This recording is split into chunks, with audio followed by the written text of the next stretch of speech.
Okay, now let's continue on question 18.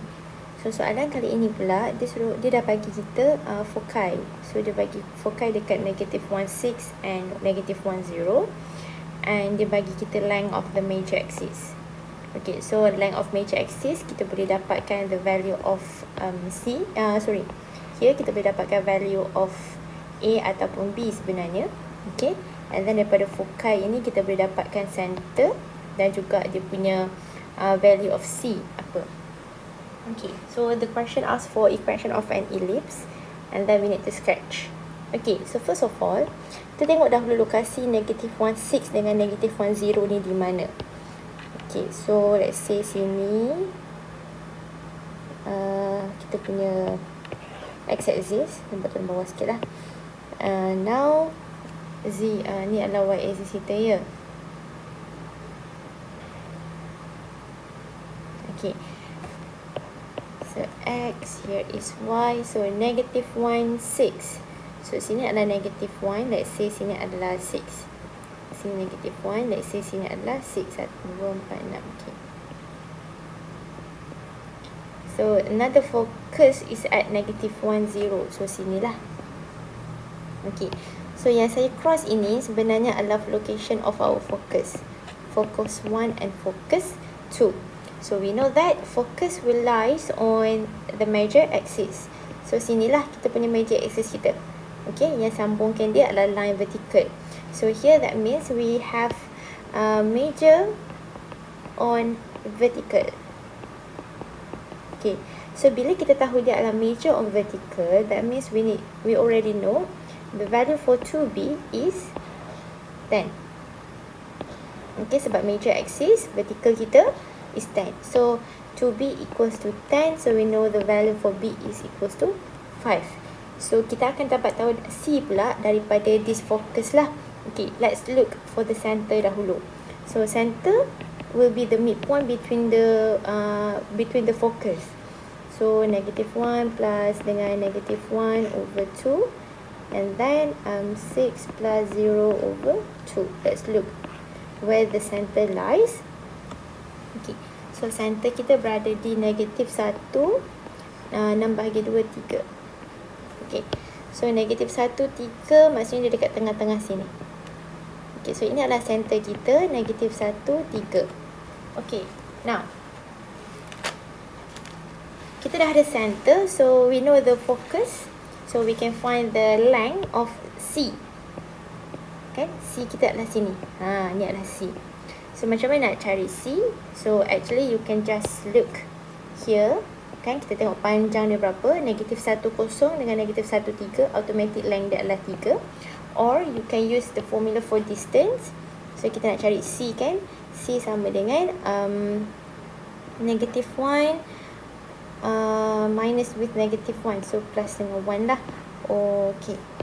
Square plus dengan 3 plus dengan minus dengan 0 square.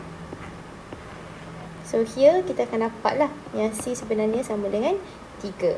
Okay, so kita dah ada C sama dengan 3, kita dah ada B sama dengan 5.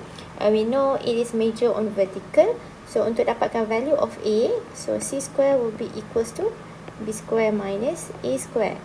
So C square adalah 9, B square 25 pula A square. So here boleh atas sikit. So A square will be equals to 25 minus 9 is 16. So kita akan dapat A sama dengan 4. Okay, next is dah dapat A, dah ada B. So kita dah tahu center. So the question asks to find the equation of ellipse and then sketch. Okay, so the equation of ellipse will be at x minus center, so x plus 1 square over A square. A square adalah 16 plus dengan y minus k. K kita adalah 3 square over 25 equals to 1. So this is equation of ellipse. Okay, so bila kita sketch, kita kena ada all the coordinates of vertices, focus and center juga. Okay, so let's look at the vertices. So V1 and V2. So ini merujuk kepada major vertices Okay.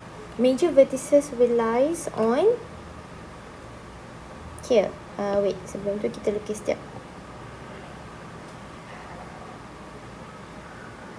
Okay, so let's say this is our focus. Okay, sorry, this is our ellipse. So kita lukis sekejap dia punya axis of symmetry dia. So ini adalah kita punya major minor axis. Ini adalah kita punya major axis. Okay, so kat sini kita akan dapatkan koordinat of V1 and V2. Dan juga ini adalah V3 dan sini adalah V4. Okay, so sementara itu kejap kita bawa turun sikit C semua ni. Okay, now so our vertices major lokasi dia dekat negative 1. Okay, and then kita akan tambahkan dengan nilai B lah, center dengan B. 5 center kita dekat 3 kan, 5 tambah 3 kita akan dapat 8, and the other one will be negative 1. 3 tolak 5 is negative 2. Okay, now we look for the minor vertices. So minor vertices will be at here, V3 and V4. Okay, so sekarang ni location of X yang akan berubah. So negative 1 kita akan plus dengan minus 4. So negative 1 plus 4 will be 3. Dan juga negative 1 kita akan tolakkan dengan 4 will be negative 5. Okay, so dah settle semua location. So kita dah ada center, dah ada 4 vertices, dah ada dia punya focus and dia dalam soalan. So now you can plot everything here. So make sure you write the coordinates. Yang tu semua saya serahkan kepada kamu untuk buat lah. Okay, so that's all.